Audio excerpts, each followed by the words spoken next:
জনাব হাবিবুল ইসলাম, সিরাজগঞ্জ, একটি প্রশ্ন করতে পারেন।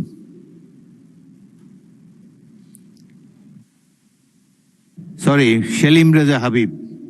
হাবিবটাই মনে থাকে, বাকিগুলো মনে থাকে না।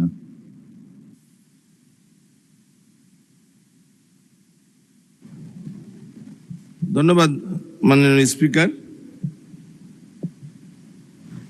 আমার নির্বাচনী এলাকা পদ্মা, যমুনা এবং ফুরার সাগর বেষ্টিত একটি এলাকা।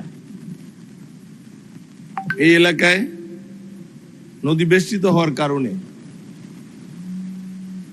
এক শ্রেণীর ভূমিদস্যু এবং বালু খেকো, যারা অবৈধভাবে নদীর থেকে বালু উত্তোলনের ফলে বর্ষার সময় এই অঞ্চলের পাড়গুলো ভেঙে গ্রাম বাড়িঘর বিলীন হয়ে যায় এবং এই ক্ষেত্রে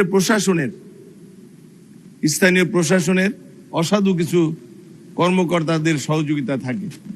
মাননীয় মন্ত্রী মহোদয়ের কাছে আমার প্রশ্ন যে এদের ব্যাপারে কঠোর কোনো আইন প্রয়োগের কোনো পদক্ষেপ তিনি গ্রহণ করবেন কিনা। ধন্যবাদ মাননীয় স্পিকার। মাননীয় মন্ত্রী। মাননীয় স্পিকার, আপনাকে ধন্যবাদ। আমাদের মাননীয় সংসদ সদস্য আমাদের গর্ব, তিনি অত্যন্ত জনপ্রিয় এবং বারবারই নির্বাচিত হন। আমার সৌভাগ্য হয়েছিল ওনার নির্বাচনী এলাকায় যাওয়ার এবং ওনার বক্তব্য সঠিক। আমরা নতুন করে চেষ্টা করছি যে এই এলাকাটির ভূমি ব্যবস্থাপনায় এবং যে ত্রুটি ছিল অতীতে সেগুলোকে আমরা ঠিক করে এবং মাননীয় সংসদ সদস্যের সঙ্গে আলোচনা করে আমরা প্রকৃত ব্যবস্থা নিব। যারা ভূমিদস্যু তারা জাতির শত্রু। আমাদের সরকারের স্পষ্ট নির্দেশনা আছে তাদের হাত থেকে সকল সম্পদ রক্ষা করা এবং জনগণের বিষয়ে ব্যবস্থা নেওয়া। মাননীয় স্পিকার, আপনাকে ধন্যবাদ। তারকা চিহ্নিত প্রশ্ন 444, মাননীয় সদস্য মোহাম্মদ শওকতুল ইসলাম, মৌলভীবাজার 2, উত্থাপন করুন। বিসমিল্লাহির রহমানির রহিম। মাননীয় স্পিকার, আপনাকে ধন্যবাদ। আমি মোহাম্মদ শওকতুল ইসলাম, 236, মৌলভীবাজার 2, তারকা চিহ্নিত প্রশ্ন 444। মাননীয় বেসামরিক বিমান পরিবহন ও পর্যটন মন্ত্রী মহোদয়, অনুগ্রহ করিয়া বলিবেন কি, আমার নির্বাচনী এলাকা কুলাউড়া উপজেলা বাংলাদেশের ঐতিহ্যবাহী, সমৃদ্ধ এবং পর্যটক অধ্যুষিত উপজেলা। উক্ত উপজেলায় বাংলাদেশের সুউচ্চ টিলা যেমন রহিয়াছে, তেমনি হাকালুকির অপরূপ সৌন্দর্য পর্যটকদের মন ভরিয়ে তোলে।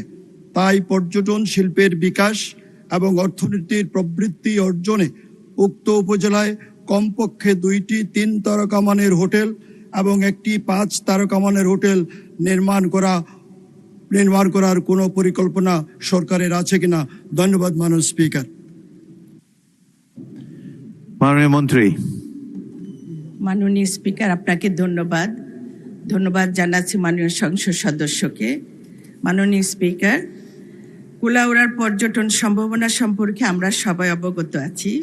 এখানে দেশের অন্যতম বৃহৎ হাওর, হাকালুকি এবং বিস্তীর্ণ চা বাগান ও পাহাড়ি অঞ্চল পর্যটকদের প্রতিনিয়ত আকর্ষণ করে। বাংলাদেশ পর্যটন কর্পোরেশনের অধীনে কোনো তারকা মানের হোটেল এখানে নেই। দেশে পর্যটন শিল্পের উন্নয়নে বর্তমান সরকারের নির্বাচনী ইশতেহারের সাথে সামঞ্জস্য রেখে পর্যটনের মহাপরিকল্পনা প্রণয়নের কাজ হাতে নেওয়া হয়েছে। মহাপরিকল্পনা চূড়ান্ত হলে দেশব্যাপী সরকার ও বেসরকারি উদ্যোগে সকল পর্যটন সম্ভাবনাকে কাজে লাগানোর চেষ্টা করা হবে। আপনার এই প্রস্তাব আমাদের পরিকল্পনা প্রণয়নে সহায়ক হবে। ধন্যবাদ মাননীয় স্পিকার।